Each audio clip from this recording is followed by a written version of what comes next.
Good morning. Today's read aloud is about somebody that we've read about before.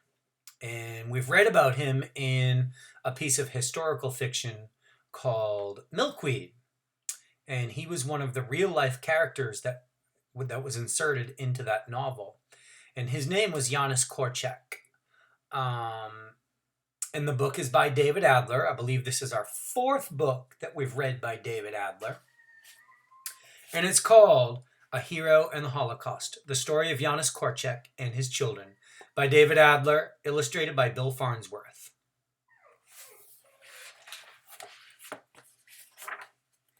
In memory of an estimated 1.5 children victims of the Holocaust. There's a picture, or a drawing at least, of Janusz Korczak. It looks just like him. In Europe, 1878, it was a year of great promise. In Rome, a new pope was chosen. A new king was crowned. In Paris, there was an international exhibit, the largest ever up to that time, with thousands of displays. Among them was a statue representing liberty enlightening the world. And after the fair, this statue of liberty was sent to the United States, a gift of the French people. It was given to us on our 100th birthday. But in 1878, there was a hint, too, of coming tragedy. In Gotha, Germany, Europe's first crematorium was built for use at funerals. You can see the dark clouds coming. Janusz Korczak was born in 1878 in Warsaw, Poland. He would become one of Poland's leading citizens, a hero during Europe's darkest hours. When Korczak was young, Warsaw was still beautiful. It was built on the banks of the Vistula River, with cobblestone streets, chestnut trees, public gardens, several palaces, and even a royal castle. Korczak's parents were Joseph and Cecilia Goldsmith, a successful lawyer and the daughter of an important businessman. They were Jewish, but not religious people. They named their son after his grandfather, but instead of the Jewish-sounding Hirsch, they called him Heinrich. The name Janusz Korczak would come later. Young Heinrich Goldsmith was a quiet child. He played with his blocks for hours and he daydreamed. His dreams, he said, were like telling myself fairy tales. Later, when Heinrich discovered books, he lost himself in them. Heinrich had friends, too, and often walked to nearby Sasky Park, where he later wrote, "I talked to people a lot, to peers, and to much older grown-ups. I had some really aged friends. They admired me. A philosopher, they said." Suddenly, in 1889, Heinrich's quiet life changed forever. His father had a mental breakdown. Side note, that means he went a little crazy. He was hospitalized and he died in 1896 at the age of 52. Heinrich mourned his father and feared that one day he too might go mad. After Joseph Goldsmith's death, the family was impoverished. That means very poor. They sold their fancy furniture, fine paintings, and good dishes. Heinrich worked after school. He tutored children. His mother took in boarders. That means she rented out rooms to people.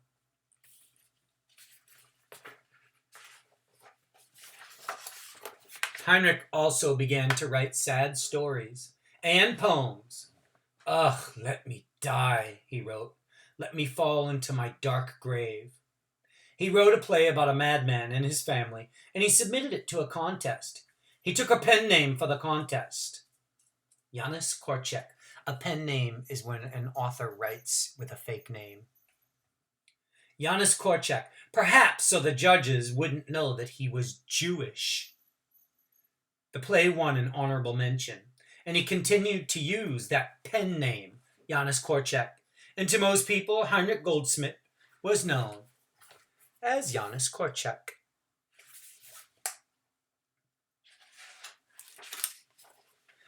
Korczak studied medicine at the University of Warsaw. When he graduated, he worked in a children's hospital. "I always felt best among children," he said. He wrote stories for children and books of advice for adults. He told adults to respect children and their beliefs, and most of all, to love them. Janusz Korczak became the director of a new Jewish orphans' home. He gave out candies there, told stories and jokes, and did magic tricks. He gave children crayons and he told them to draw on his bald head. He helped them with their homework and he joined in their games. The children loved him. When Korczak sat outside, young children climbed over him, played with his goatee, and often fell asleep in his lap. He just smiled. I look like an old tree, he said, and the children are like birds in my branches. At the orphan's home, Korczak was his children's doctor, barber, teacher, and father. He clipped their nails, cut their hair, fixed their shoes, and for each baby tooth that fell out, he paid a reward. And then he used the teeth to build a toy castle. In the evenings, Korczak and his helpmate, Stefania Velizhka, went from bed to bed, talked to the children, tucked them in, and wished them a good night. There is Stefania right there.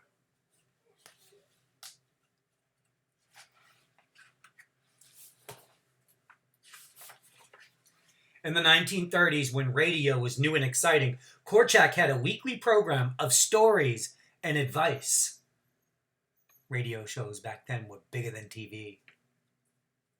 Korczak's books and radio programs were famous. Janusz Korczak was awarded the Golden Laurel by the Polish Academy of Literature and the Silver Cross by the Polish Republic for his contributions to the nation. In the 1930s were a grim time for Europe. In 1933, in Berlin, that's Germany, 350 miles from Warsaw, the anti-Jewish Nazi Party took control of Germany. Books were burned and property was seized.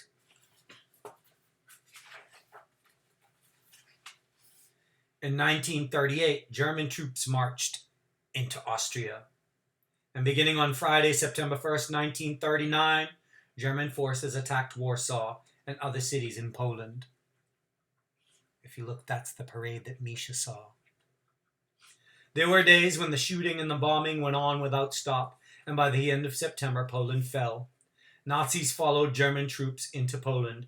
They attacked Jews in the street, stole their property and their businesses, and sent them to forced labor camps. They forced each Jew to wear a Star of David armband.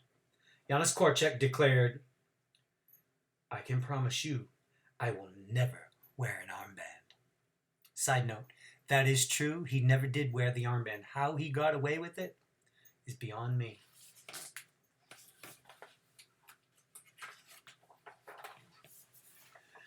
Korczak did not want moving into... In 1940, he was arrested and jailed for not obeying Nazi law. And after a month, he was released. But a year later, he was arrested again. This time, a friend helped free him. He was probably able to get out because he was a little bit on the famous side. Beginning in April 1940, an 8-foot-high wall topped with barbed wire was built in Warsaw. It enclosed 73 streets. More than 400,000 Jews, including Korczak and his children, were forced to live inside those walls in the Warsaw Ghetto. Korczak did not want moving into the ghetto to frighten his children, so he led them in a kind of parade. At the very front were Korczak and a child holding the green flag of King Matt, the children's hero of one of Korczak's stories. The children sang as they marched to their new home in the ghetto. In 1941, the Nazis reduced the size of the ghetto. Side note, liquidation is beginning. And the children had to move again. In January 1940, Korczak began a diary, but made only a few entries. Then, beginning in May of 1942, he wrote more regularly. He described the ghetto as a plague, a stricken area, a lunatic asylum. He called it a prison. Several families were crowded into each apartment. There was never enough food, never enough coal and wood to burn for heat, never enough medicine. There were thousands of beggars. People stood with their few possessions hoping to trade something for a piece of bread. Thousands of people in the ghetto died each month from starvation and disease. This drawing, by the way, is taken from an actual photograph in the Warsaw Ghetto. Korczak wrote, "The children are living in constant uncertainty, in fear. On July 22nd, 1942, signs were posted. The ghetto would be emptied. Jews would be taken east to work. But people knew this was a lie. They would be taken to a Nazi death camp and killed. Their remains would be destroyed in a crematorium. And on August 4th, Korczak wrote in his diary, "A cloudy morning, 5:30, seemingly an ordinary beginning of a day." He also wrote that day of his children's smiles. They are ill, pale, lung-sick smiles. 2 days later, on August 6th, the Nazis came for Korczak's orphans. Korczak was given 15 minutes to get ready. He told his children they need not be afraid. No matter what happened, he would be with them. He told them to each find something to take along, perhaps a toy or a favorite book. Then they lined up outside 2 by 2. They followed their beloved old doctor and the green flag of King Matt. Korczak, his helpers, and 192 children looked straight ahead and sang a marching song as they walked 2 miles to the train station. That was Stavky Station. That was the place Janina loved. They passed a Jewish graveyard with bodies piled high, not yet buried. They followed Janusz Korczak.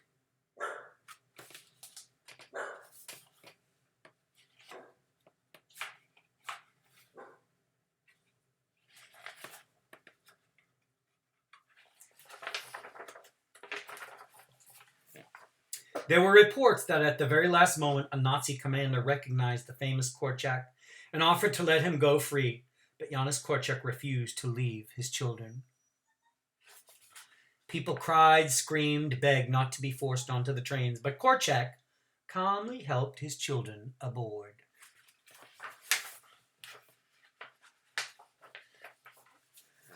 The train took them northeast about 60 miles to a place called Treblinka.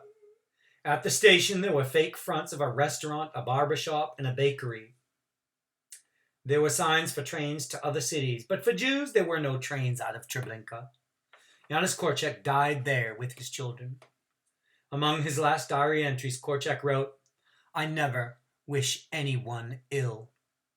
I do not know how it is done." Author's note.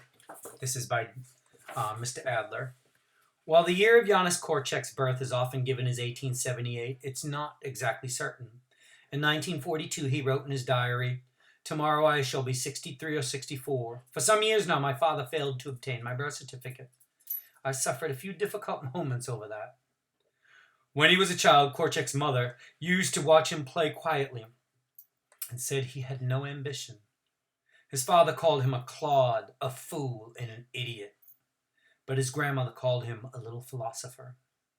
Korczak served as a doctor in the army during 3 wars: the Russo-Japanese War, the First World War, and the Polish-Soviet War. Korczak took the name the Old Doctor for his radio programs because officials at the radio station didn't want it known that they were broadcasting a Jew's advice to the general public. The end. A hero and the Holocaust.